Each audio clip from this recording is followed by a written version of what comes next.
Welcome to Easy Stories in English, the podcast that will take your English from okay to good and from good to great. I am Ariel Goodbody, your host for this show. Today's story is for pre-intermediate learners. The name of the story is The Brave Little Tailor. You can find a transcript of the episode at easystoriesinenglish.com/brave. That's easystoriesinenglish.com/brave, BRAVE. This contains the full story as well as my conversation before it. I'm not going to talk for very long today because I am very busy and I hate being busy. I really don't like it, but I have had a lot of classes this week. Today, I have been singing a lot. I've said before, I love singing.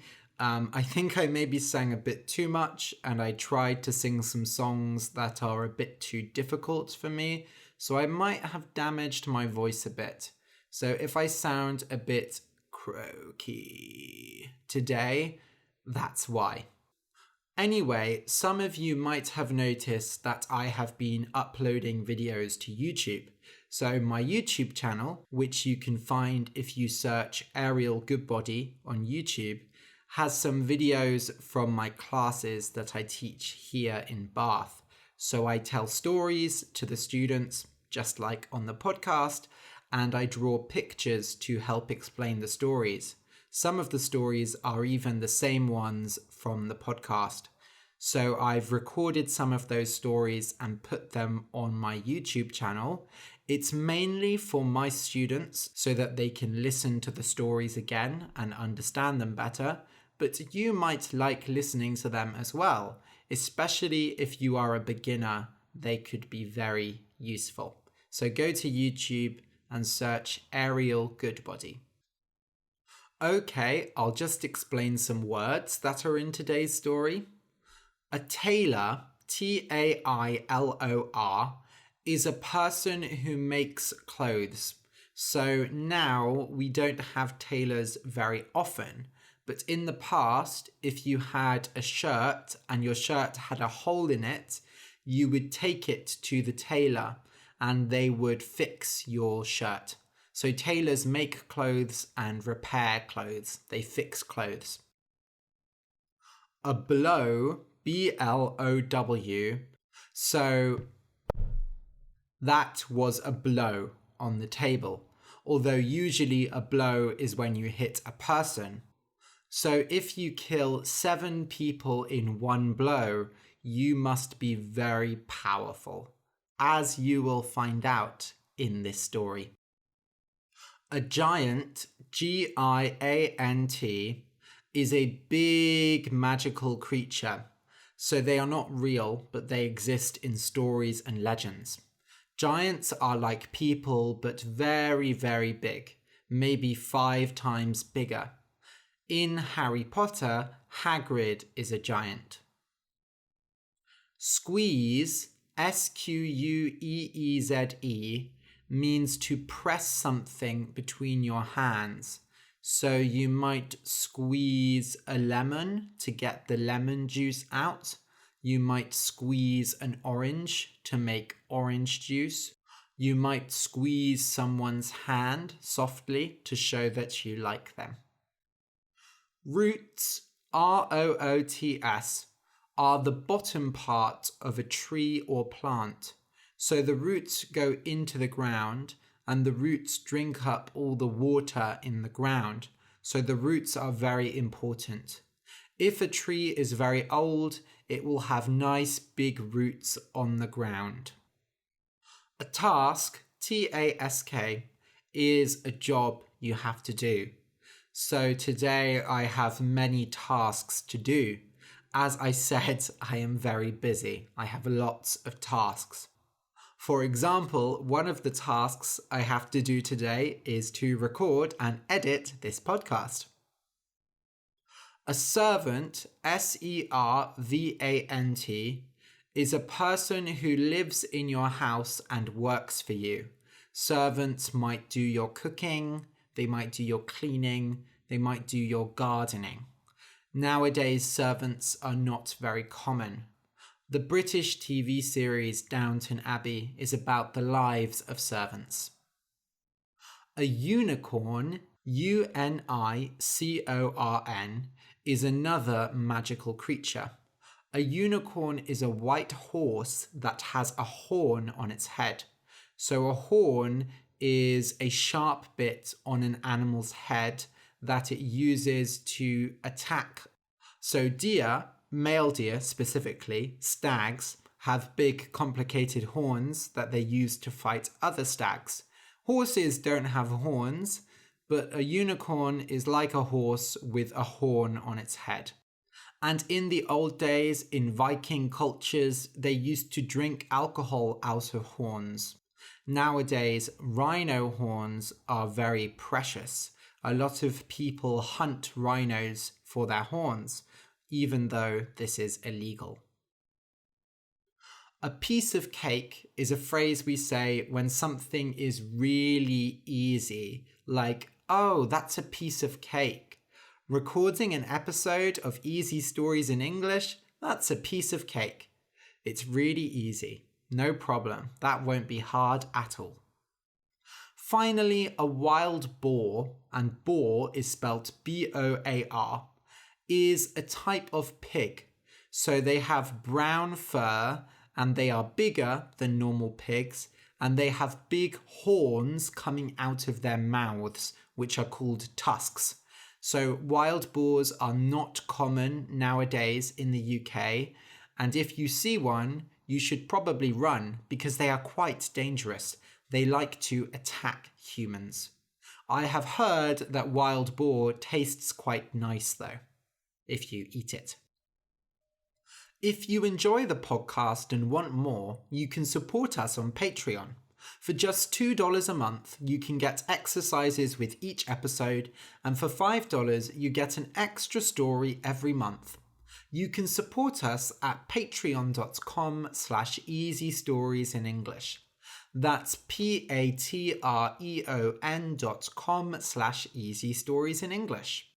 A big thank you to our new patrons, Arif Setyawan, Achian Huang, I don't know how to pronounce that, sorry, Anne Gara, and Dominika Yarmowowicz. Thank you so much. Okay, so listen and enjoy. The Brave Little Tailor.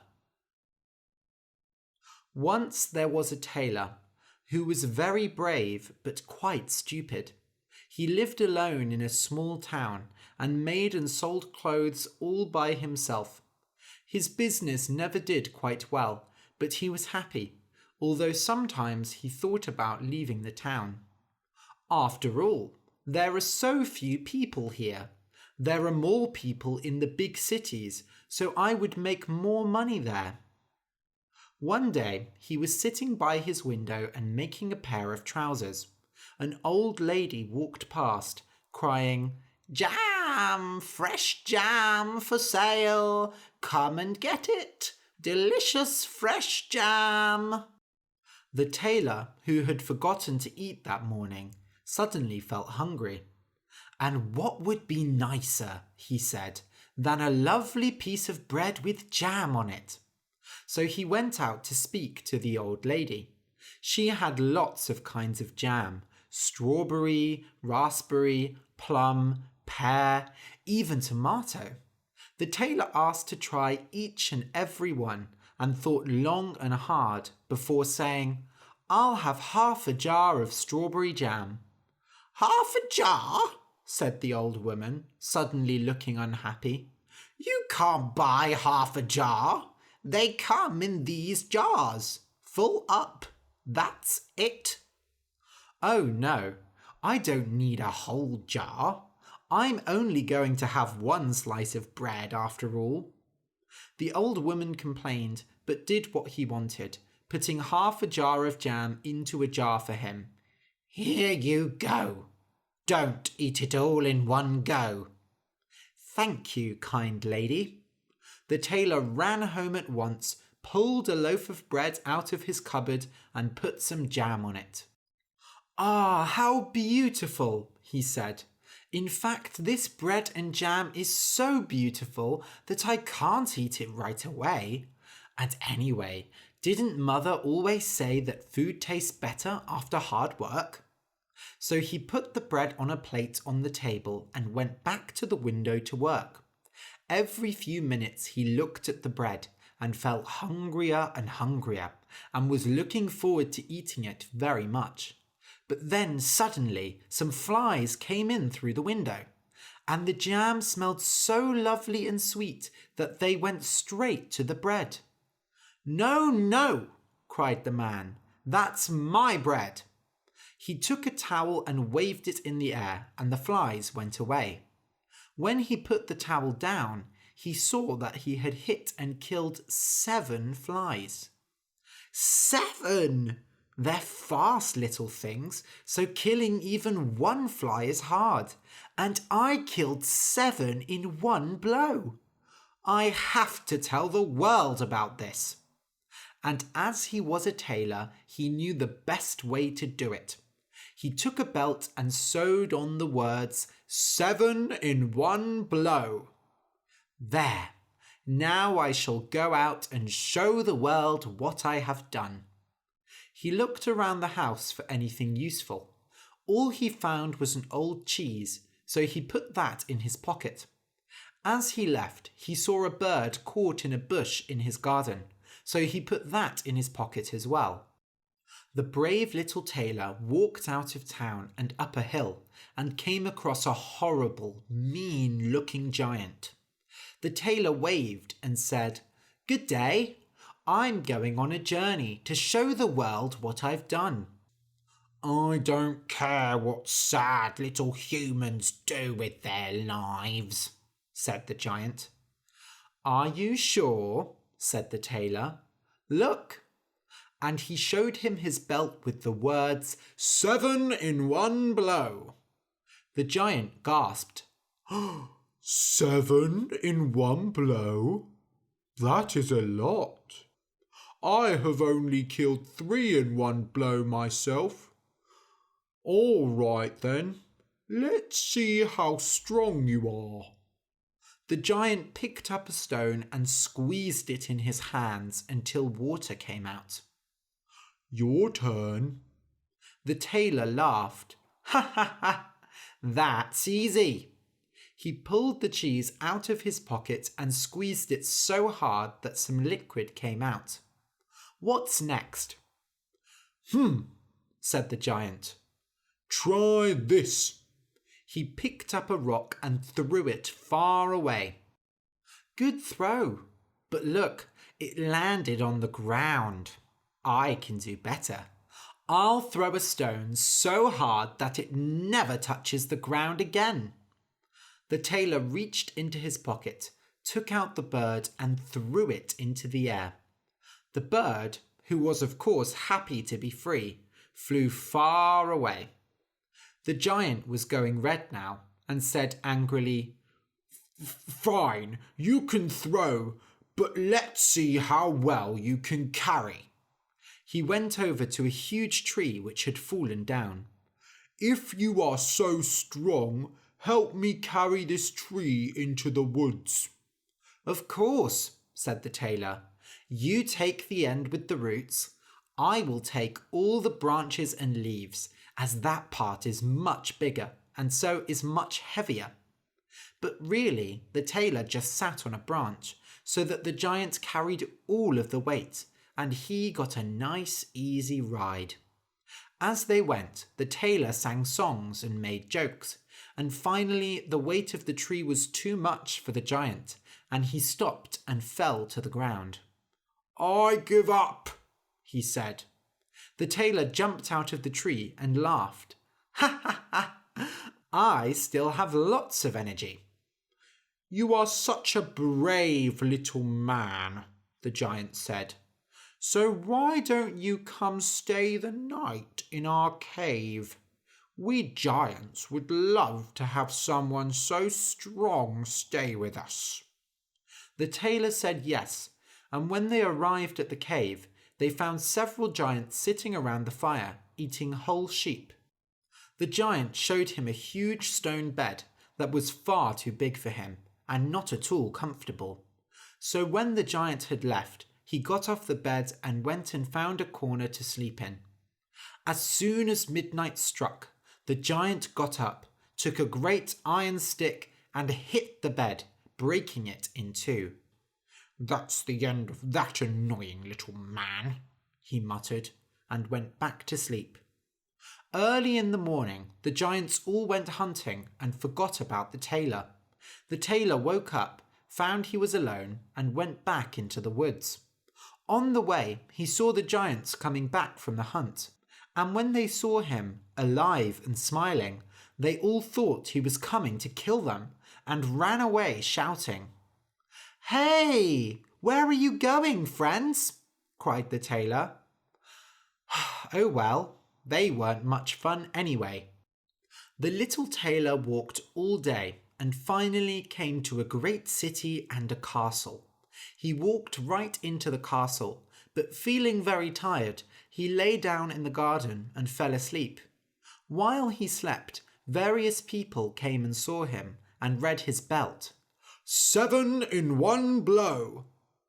"My word," they said. "He is a true soldier. He must have come to serve the king."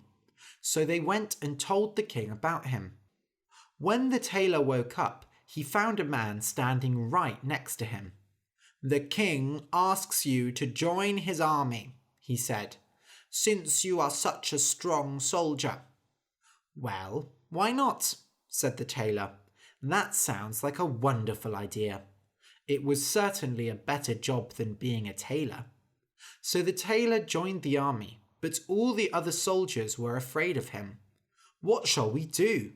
they said. "If we get into an argument with him, he'll kill us all in a few blows."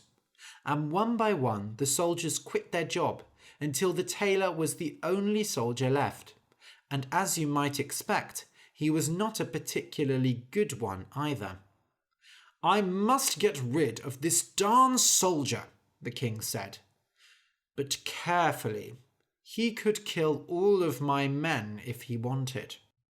So the king gave him an impossible task. "In the woods," he said, "there are 2 giants who are always stealing, killing, and setting things on fire. And worst of all, they attack travellers on their way to visit me. If you go and kill the 2 giants, I will let you marry my daughter, and you shall have half of all the riches in the kingdom. In fact, I will even send 100 men to help you." Killing 7 men in one blow was one thing, but killing 2 giants was another. So the king was very surprised when the tailor said, "Yes, why not? A lovely wife and piles of gold would be very nice. And don't worry, I don't need 100 men. A man who can kill 7 in one blow can do it alone." Still, the king sent his trusted servant with the tailor to make sure he did not lie. They walked to the forest, and then the tailor said, "Wait here, and I shall go and kill the 2 giants." So the tailor went into the forest and found the 2 giants. He waited until they fell asleep, filled his pockets with stones, and climbed a tree above them. He took a stone and dropped it onto the stomach of one of the giants, who woke up immediately. "Hey," he said, "why are you hitting me?" "You're dreaming. I haven't touched you," said the other. They went back to sleep, and the tailor dropped a few stones onto the other giant. "Oi!" he shouted. "Now you're hitting me." "I'm not doing anything. I'm just sleeping." They argued for a while, but finally went back to sleep. This time the tailor took a nice heavy stone and threw it hard onto the stomach of the first giant. "All right, that's it," roared the giant, and hit the other giant in the face. The other hit him back, and it quickly broke into a horrible fight. They hit each other until they went purple. Then they pulled trees out of the ground and hit each other with those.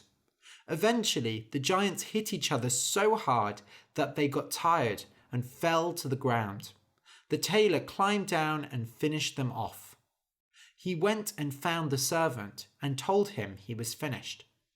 "Really?" said the servant. "You really killed both giants?" "Go and look yourself," said the tailor. So the servant went and found the two giants, beaten and bloody. "I don't believe it," he said to the tailor. "And you are not even hurt." "Of course not," said the tailor. "Now I have a princess to get to." But when he returned to the castle, the king did not offer up the princess, and indeed did not seem happy at all that the tailor had returned. "In fact," said the king, "I have one more task for you to do. Before you can marry my daughter and have half the riches in my kingdom, you must go into the forest and catch the unicorn who lives there. It has been attacking travelers and making all sorts of problems." "That's a piece of cake," said the tailor. "A unicorn isn't even as scary as one giant, and I just killed two. After all, I can kill 7 in one blow. Yes, I know," said the king. So the tailor went into the forest, once again with the servant. "Sorry for pulling you into this," he said. "It must be quite boring." "No, no," said the servant. "I am really quite interested. When I was young, I wanted to be a brave soldier just like you." "Shh! Do you hear that? It is the unicorn." And the tailor ran off, leaving the servant behind. He found the unicorn running around the forest, and the animal was indeed very fast and dangerous. "If I'm not careful," he thought, "it will kill me with its horn." And then he had an idea. The tailor ran in front of the unicorn, shouting, "Cooey, cooey, I'm over here." The unicorn ran after him, and the tailor ran away, stopping in front of a tree. "Oh no! The big, scary unicorn is going to get me!" The unicorn ran at him, but just before it caught him, he jumped out of the way, and the animal's horn went deep into the tree, so deep that it couldn't get out. "Piece of cake," the tailor said. He tied up the unicorn so it could not move and then called the servant. "Wow," said the servant, who had been watching from a distance. "You really are a true hero." "Oh, stop," said the tailor. "Now help me carry this back to the castle." Once again, the king looked more annoyed than glad to see the tailor with the unicorn, and once again he said, "Before I can give you my daughter and my riches, there is one more task to do." "Oh, come on," said the tailor. "Why does there always have to be 3 tasks?" "In the same forest there is a wild boar who has been making problems, attacking travelers, eating buildings. Big surprise. You really need to do something about this forest. I mean, giants, unicorns, and boars? I'm surprised they haven't come and attacked the castle." "All right, let's go. Come on, Mr. Servant." So the tailor and the servant went back to the forest and sang songs as they went. They were good friends now, and the servant looked up to him like a hero. The tailor enjoyed that a lot. This time, the tailor waited for the boar to run at him, and then ran into an old church nearby. The quick little tailor climbed up the wall and jumped out of the window, which of course the boar could not do. And before the animal realized what was happening, the tailor ran around and shut the door behind it. Now the boar was stuck inside the church. "Let's go call the hunters," he said to the servant, and they did just that. When the boar was killed and the tailor returned to the king, the old man looked very red indeed. There is a duck? No, there isn't, said the tailor. There isn't a duck or a dragon or a frog or any animal or man 100 miles around here who is making any problems. I stopped them all. Now, can I finally get married? The king had no option but to say yes, and give the tailor his daughter's hand in marriage and half the riches of the kingdom. They had a wonderful wedding, although the king did not enjoy it, and all the people of the city sang songs about the tailor and brought him lovely presents. 7 in 1 blow, 7 in 1 blow, they sang all throughout the wedding. The tailor's new wife, the young queen, was just as unhappy as her father, who had told her to be careful of this man. He came from nowhere, and he has completed all my tasks in a most strange way. Something is wrong with this hero, and I want you to find out. One night, the king woke up in her sleep and heard the tailor talking to himself. No, you idiot, he muttered. You asked me for a pair of trousers, not a cake. I made you the trousers like you wanted. I'm a tailor, after all. The queen gasped. But he is just a tailor, she thought, and a common tailor was no good match for a queen. The next morning, she went to her father at once and told him what had happened. Fantastic, he said. This is just what we needed. Tonight, leave your bedroom door open. My guard will stand outside, and when he is asleep, the guards will come and tie him up. We'll put him on a ship and send him halfway across the world, and no one will see the brave little tailor ever again. Ah, here comes the servant with my breakfast. Run off now, dear, and don't tell a word of this to your husband. But the servant had heard everything, and as he liked the tailor very much, he told him about the king's plan. We'll see about that, said the tailor.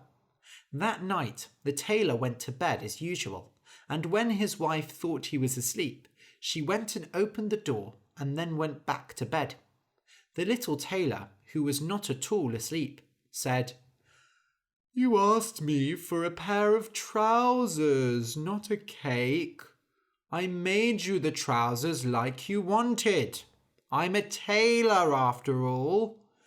Don't lie to me. I have killed 7 men in 1 blow, killed 2 giants, and caught a unicorn and a wild boar. Do you really think I will be afraid of the men standing outside my room? And when they heard the tailor say this, the guards felt very scared indeed, and ran away. Nobody in the castle would ever attack him, and so the tailor remained a king as long as he lived. The end. If you enjoyed the story, please consider supporting us on Patreon. Go to patreon.com/easystoriesinenglish. That's patreon.com/easystoriesinenglish. For just a few dollars a month, you can get extra episodes, exercises, and much more. Thank you for listening, and until next week.